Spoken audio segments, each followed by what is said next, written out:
Peace and blessings. My name is Carlos Walker, and this is Forward Progress. I'm here today with C Class. How you doing, bruh? Oh man, feeling good, feeling good. It's your boy C Class, aka the Chicken Man.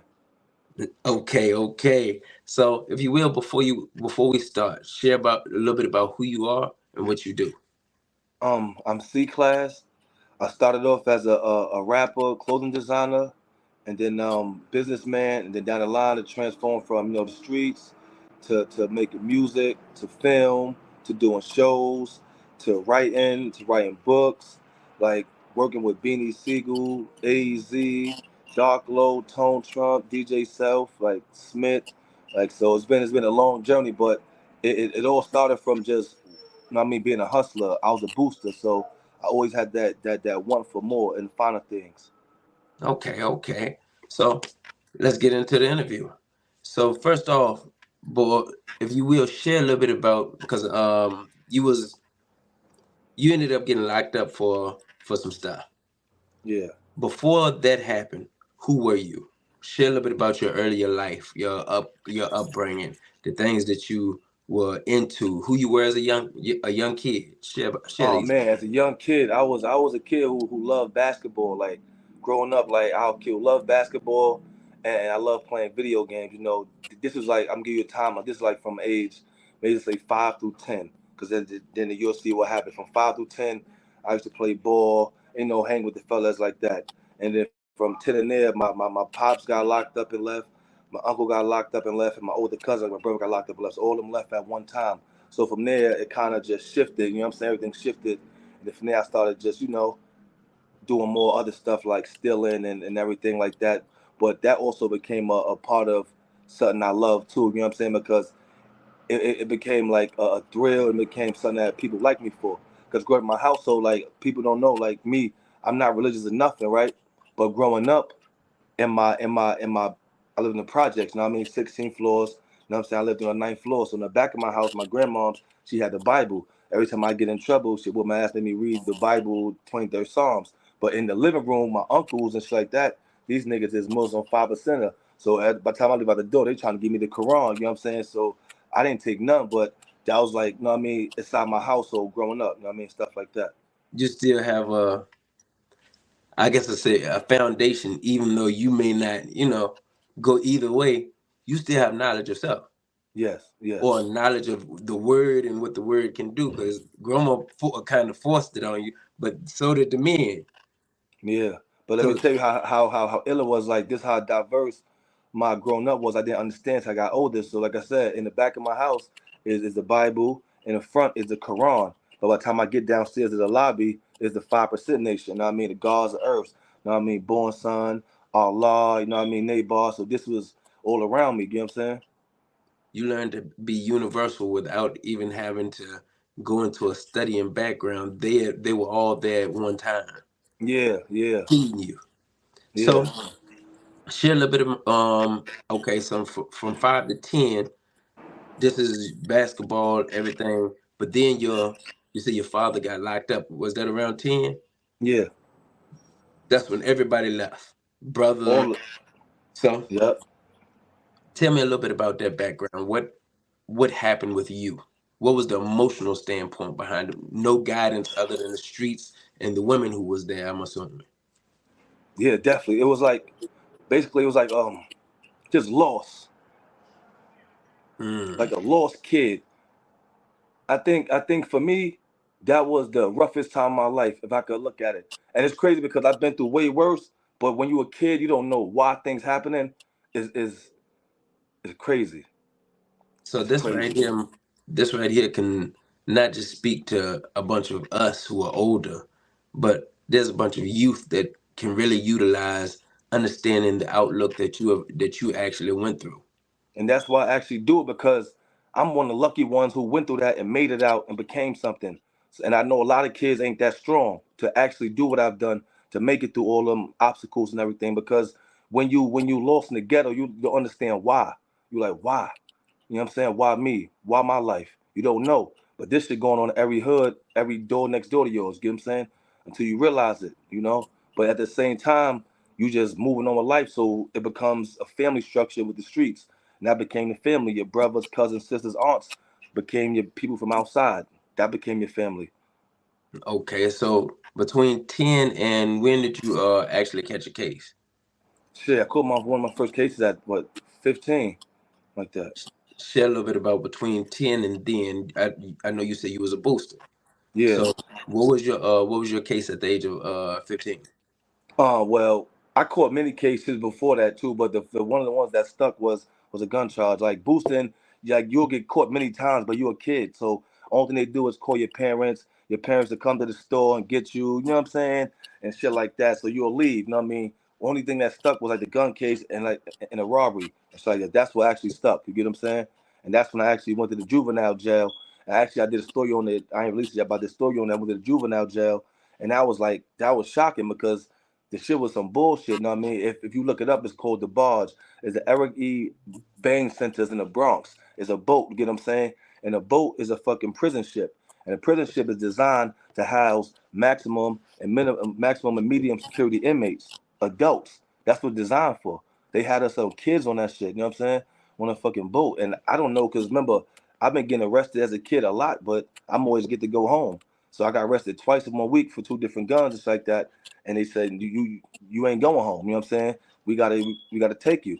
I'm thinking I'm going as like a group home. You know, I heard of group homes. You know what I'm saying? I woke up going on a fucking boat ship, locked in a fucking cell. You know what I mean? Like 23 and one, a fucking kid. She was bullshit, son. Word. That was How fucked long up. did you have to stay in there? Well, I did the 23 and one for 2 weeks. I guess that was I guess the see how classifications like that. But I was there for 2.5 months. You get what I'm saying? That's when I wrote my first rhymes there. You know what I'm saying? Because that shit was hell. You know what I'm saying? Looking out a little window, you gotta wait till the shit buzz open, and you coming from being outside on a block at 15 to a fucking cell door closing on you in one day. You know what I'm saying? So you wasn't before then. You wasn't actually rhyming. You was just listening to music probably. But this is where things took shape. Yeah, well, because before I was rhyming, my friends was rhyming. I was boosting. I didn't know how to rap. So for me, rap was like, it blew my mind. Like, how the hell y'all niggas recite and learn lyrics? I couldn't do that shit for nothing. I was out stealing.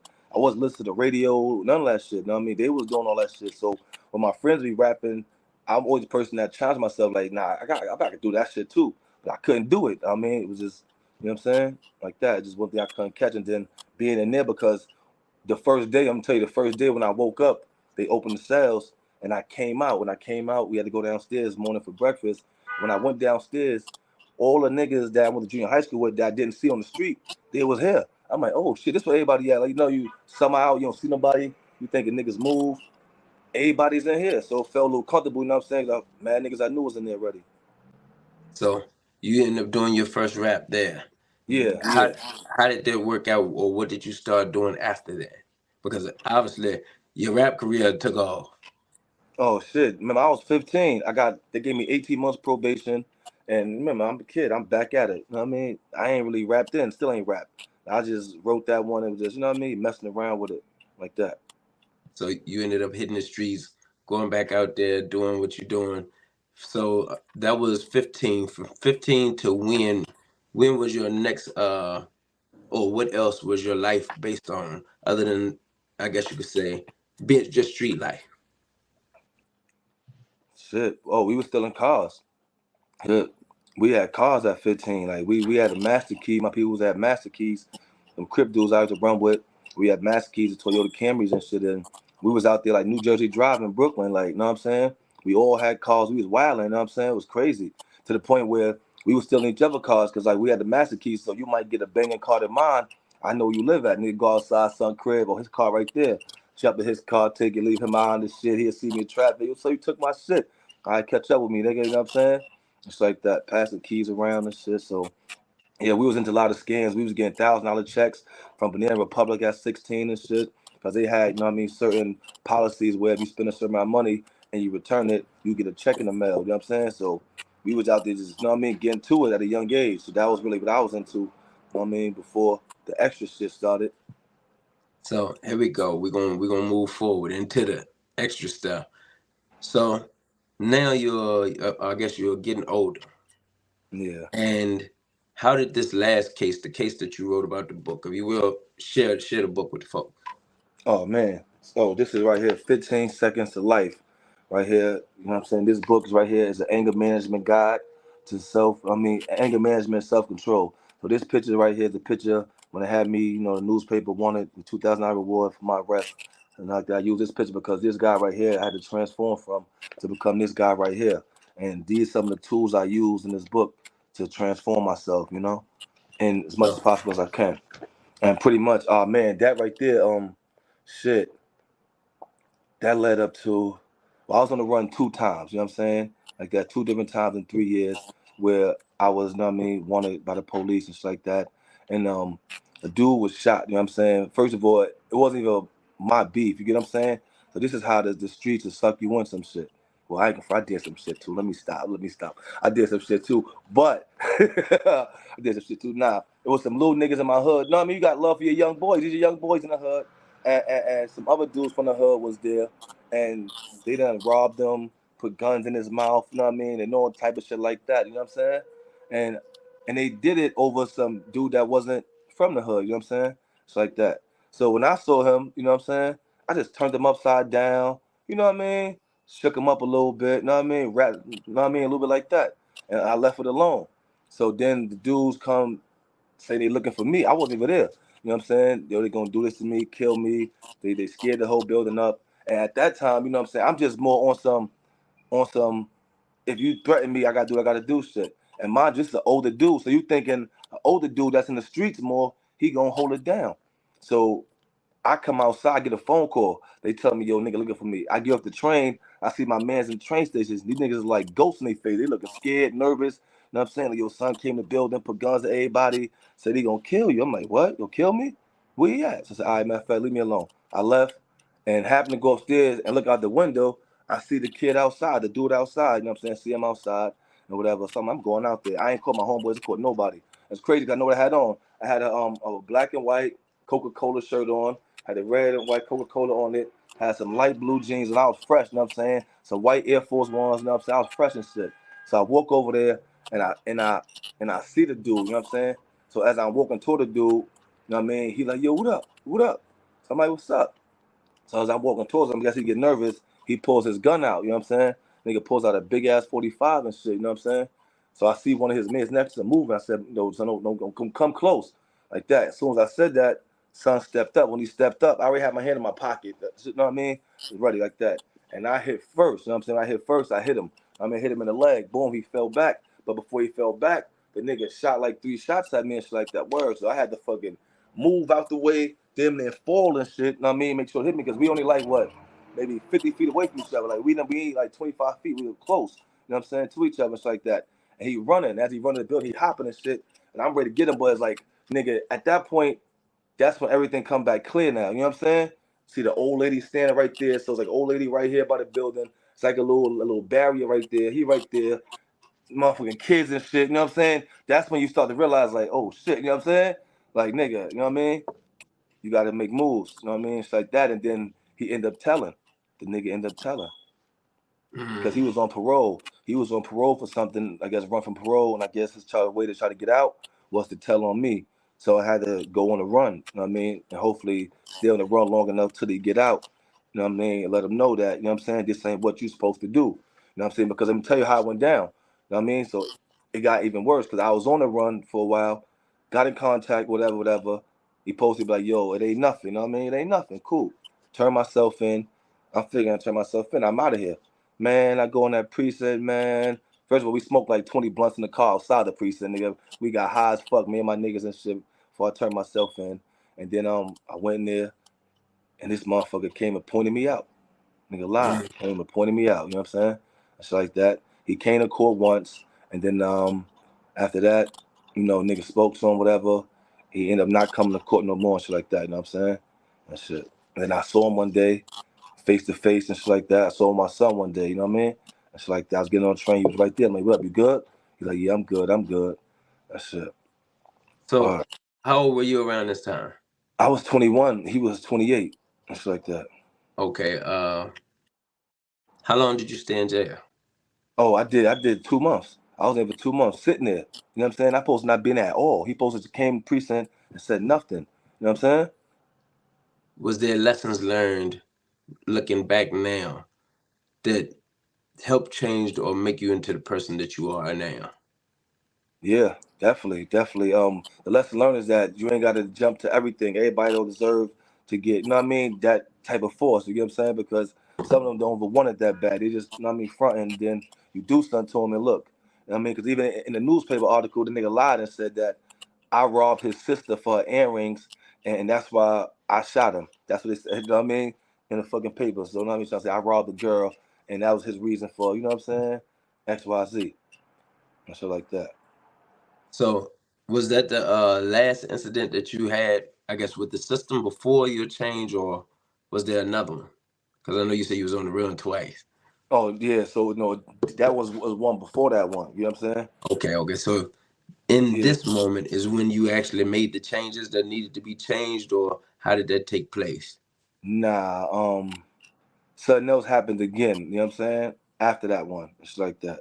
Boy, that's and What made you make the changes that you have made to become the person that you are? One, an author. How did your career as a rap artist actually take off? pretty much when we take change was just after I was being able to get out of these things, you know what I'm saying, and things that I know a lot of people who went through never got out of, and it was like you got to know when you can't keep rolling the dice. You know what I'm saying? Like you gonna ace out. You know what I mean? You got to know when to bow out gracefully. And that's one thing I always had a talent for is know how to leave a burning building before it collapse. I always had a talent for that. You know what I'm saying? So that was my main thing. I was like, I know I had something great in me. And I was like, if I keep playing, I'm gonna lose it all. You know what I'm saying? So I told myself, if I could put all this energy into this crime and this shit, then I got to put all this energy into, you know what I mean, this career and this thing I know I feel like I could do. Mm. So you decided to actually start taking rap. I'm assuming uh you started taking rap serious. Yeah, I started getting a plan. You know what I mean? Before I was doing it, but I didn't really have a plan. I just making music. Like now I gotta make a plan, I gotta do a plan, you know what I'm saying? And whatever I do, I gotta go hard as fuck at it. You know what I'm saying? Shit like that. And And and you and go ahead. and nigga, this shit work. You know what I'm saying? Like to be independent how I am. Like man, I was moving. I had to do something for me out in Virginia, Baltimore. I was moving like 500, 600 cities a week. You know what I mean? Shit like that. You know what I mean? Someone's out there moving for me to the point people was hitting me up from different cities like, yo, I hear you, I heard about you. You know what I'm saying? And stuff like that. It was just, you know what I mean, working. You know what I mean? So it showed me, it gave me confidence. Like, nah, son, like you could do it. You ain't perfect at it, but you know, You learned to perfect the craft. Like I said, you ain't perfect at it, but you was perfecting the craft. yeah, Uh, there's another being that you brought up the CDs. There's a question I want to throw at you. Being an artist and having had the opportunity back then to push your own material, because CDs was you pushing your own material. That was you having to believe in yourself because you was making money off of it, correct? hell yeah, That was like the people who are streaming now, they can't get the bread that people who was making CDs could yeah, get, yeah, because you was actually literally making money off your own product. yeah, That's a big difference to opposed to streaming where they losing money because they just putting the music out there for free, and it ain't really super for free, but it's for free off top. And then depending upon the streams, you're only getting pennies. yeah. And people got to actually like and listen to it to pay for it. Now, like you said, you could just stream it. You know what I mean? Back then, you got to pay for it to like it, so you get money off the rip. Versus somebody stream one song and say, "I ain't buying this album." You know what I'm saying? Like you done bought the Hmm. whole CD already. You know what I mean? You got a one shot deal. And as a hustler myself, understanding uh, how the CD game went, an artist could make a lot of money. And I want to say the industry figured out y'all was making a lot of money creating y'all own streams of income. So to clip it, to get free music, and this ain't just the industry. I guess it was a bunch of people trying to figure out how to get people to put their music out there easier. But it kind of hindered the artists because artists was literally making tons of money Yeah, yeah, doing creating their own music. Now hell the yeah, industry is like in full control of it. yep.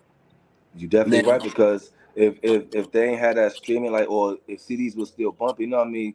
Independent artists, or not independent artists that's on, that's hot right now, could be in 5, 10 different stores in their cities selling, making thousands a week, you know what I mean? Reloading, you know what I'm saying? Versus, you know what I mean, streaming shit. And it's coming directly to you. That's how I used to do it, you know what I'm saying? Word. And you probably was out there on the block with it. Hell yeah, driving around on the block, going to every stores, you know what I'm saying? Word. Like Master Yeah. Key. So when was it that you actually came into the reality that you want to take and now create your own and take your material and put it out there? Well, take your life and make change. What made you make the change? Um, Pretty much, honestly, it was like I had nothing else. Like I tell people, like, this is what I got. This is my life. This is my all. Like it ain't no plan B. Like, you know what I mean? Just make this work and make it do what it do. So people be like, I'm so passionate because this is my life. This is how I take care of myself, my family. You know what I mean? This is what I believe. This is what I love. So for me, it's like, what else I'm gonna do? You know what I mean? Still work a job, like, but that ain't the all to be all. You know what I mean? This is what I'm supposed to be. This is what I'm born to be. You know what I'm saying? And once you know that that's all you gotta go hard, you know what I mean? So I tell people every day, like, this all I got. Y'all do what y'all do, but this is me, you know what I mean? Whether it's film, whatever, I bleed business, I bleed, you know what I mean, hustle, you know what I mean? That's what I do. And I can't just stop it, you know what I'm saying? So I have to make it happen, you know what I mean? This that, you know what I mean, that do or die shit, that get rich or die trying shit, you know what I mean? That's just who we are. You know what I mean? So So you for me, left that's the why streets when alone. everything I do, I go all the way in with it, you know, with the film, the Mhm. music, everything. Left the streets. Oh, when did you connect with? I guess you could say Bennett Siegel, AZ, all of these after you had went in completely, pretty much. I'm assuming. Yeah, so shout out to my man Smith. My man Smitty run a city. He from New York City. Like he done plugged everything. So I met him around 2012, and that was pretty much one of my beginnings coming into the game. Like seriously, you know what I mean? I met him like in 2012. He's like a management company, and I saw his name. And artists, listen up, artists, just listen. I better listen. I saw his name just being tagged and tagged on social media. I didn't know who he was. Just saw a lot of people important tagging his name. So I followed him. I found out who he was. I hit him up like, yo, I'm looking for management. You know what I'm saying? He said, yo, come to this spot right here. Come meet me. And like that, I met him. I rapped for him. And so happened one of his artists that was there was a Crip dude, Big Grand, that I knew from school. So we already had a good relationship. You know what I mean? He didn't manage me, but he worked with me. You know what I'm saying? And I stayed working with him. We go on the shows, support him, putting me on shows. And as the years went on, he got bigger and bigger to the point he working with Diddy, Beanie, Kiss, Freeway, everybody in the world. So we've been working so hard together that his bond is my bond, his connection is my connection. You get what I'm saying? And that just came up for me, just finding him on social media and being loyal and being down and being there. Now we over 10+ years together. So everything he has is open to me just for being loyal, being supportive and working, you know what I'm saying, with him. So that's how I did it, you know what I'm saying? It come from that hard work. Now I know you say you ain't religious. I am a little bit. I like to say God knows how to set you in the right place at the right time, and it seems like doors opened up for you because there was a right time and a right place for you to become the person that you needed to be. But it was when you made the choices to let certain lifestyles alone, when you Yeah, decided to leave the streets alone, when you started to quit doing our BS. yeah. This is when life's and you decided to go in faith on your own and say, you know what? It's either do, as you said, it's either get rich or die trying. But this is where life started opening up, where you was able to take now, and the path opened up for you. Hell So yeah. share with me, how did you get in? How did you come to write your book? How long has your book been out? My book been out since November. That's about maybe 6 months right there, 7 months. It's been out 8 months. It took me maybe almost a year and a half to write it like that, just trying to formulate the thoughts and should I write a book, like that. But seeing the crime, seeing the things that people go through, things I went through, and seeing how much that just that anger and not understanding how to deal with it can just send us all off. You know what I'm saying? All off forever for long periods of time. And I'm like, somebody needs something that they can relate to from somebody that they relate to. You know. And I'm still trying to right now get it in the juvenile systems, in adult systems. I'm still pushing it to get it where it need to be. So I feel our brothers and sisters need something like that. and it's not a big book. You know, I didn't want it too big because you know some people who fear reading big books, so it's a small book, but it's powerful information because it gets straight to the point of understanding where we go wrong at. You know, everybody don't have the same thoughts and angers and aggressions, but a lot of these methods is for everything. You know what I'm saying? It can for everything. You know, so don't just look at it as certain things you don't relate to because in life everything relates to all of us. And I learned that, you know what I mean, in a hard way, such a sense. You get what I'm saying? Being narrow minded, young, you know what I'm saying? Not seeing things as it is broad. And you wanted to actually help somebody. Yeah, yes. I want to save a Technically, life. you wish that somebody had that same information was there, so and then you could actually utilize it when you was growing up. But being that you are the person who was able to go through, come out, you're sharing that information with others. Definitely. It's been scary times, you know what I'm saying? Scary times, you know, where you think it's all over, you know what I'm saying? And you come up out of it, you know? So, being that we done spoke about some of the forward progress that you have had coming out the system because you was impacted by the system, uh, having to spend technically probably various of times, but I know 4 months in total by two different times, correct? Well, no, it's more. That was a juvenile. That was adult. It's a time before that. The only time I was on the run, I got caught for that one too, and I had to sit down for like 5 months for that one. Okay. And spending all this time, it also made you reflect back on it when it was time for you to go full force with whatever it was that you believed in, you believing in yourself and the craft that you concocted going to prison, going to jail the first time, Yeah. your artistry. Uh, in doing so, tell me some things that you do for the community now to inspire people, other than writing that book. Oh man, so one of the biggest things that's I'm proud of to say is that when we was growing up, we come outside, you see beer bottles, the guns, the hustlers, and all that. So now when we out there filming, the kids come outside, they see us filming, cameras, you know what I mean, lights, us dressed up fly, so they get to see people doing something, looking good, with something positive to the point where the kids come over and want to hold a camera, hold a mic, so and being seen and stuff like that, and give them inspiration of seeing film directors and being in film. So that's one of the things. Sometimes we do well, every year we do when we premiere episode, we got the 20-foot inflatable display. We bring it outside for the kids and everybody to come watch our movies. We did a basketball tournament where we gave away free sneakers. It was our web series versus another web series.